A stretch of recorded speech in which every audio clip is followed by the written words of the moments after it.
Shalom, everyone. My name is Janice Baca. I am a Hebrew grammarian and am currently translating the Cochin Hebrew New Testament into English. The Cochin Hebrew New Testament was discovered in 1803 by Claudius Buchanan in Cochin, India.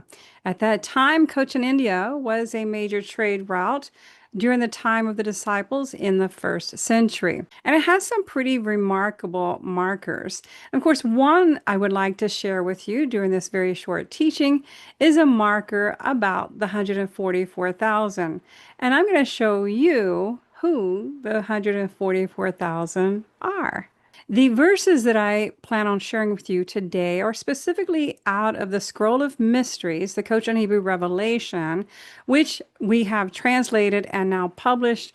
There is a free online version located at projecttruthministries.org, as well as on academia.edu.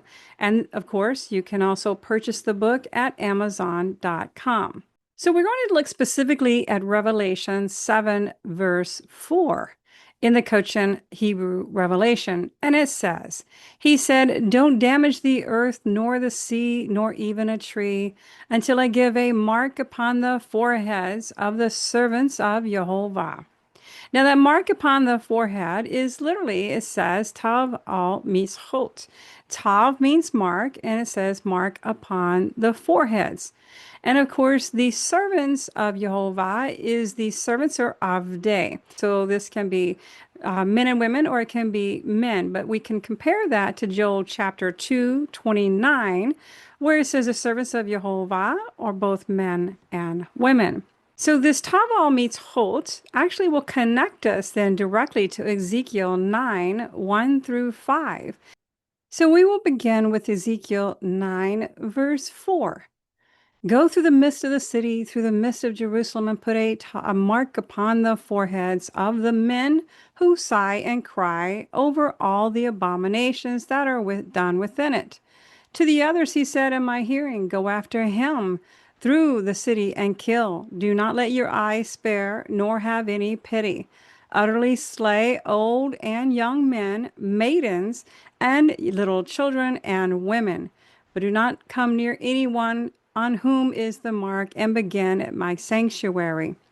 Now, the first thing we want to look at is, does anashim, which means men, does it mean men or does it mean people?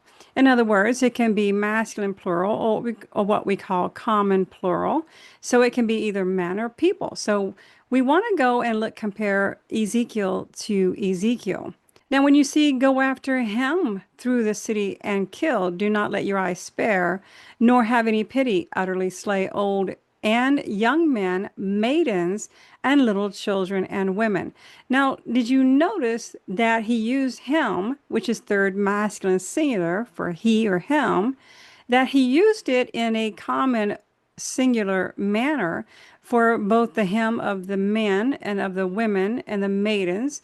So this gives you a picture of how Ezekiel writes, that you can see that he can use either he or him for a man or a woman, or it could be anashim, which is men or people. So in other words, those that are being sealed in Revelation 7, that are the 144,000, matches up quite nicely with Ezekiel 9, 1 through 5, the Tav al mitzchot, now connects directly to Ezekiel chapter 9, verses 1 through 5. These are the same people that are being sealed in Revelation 7.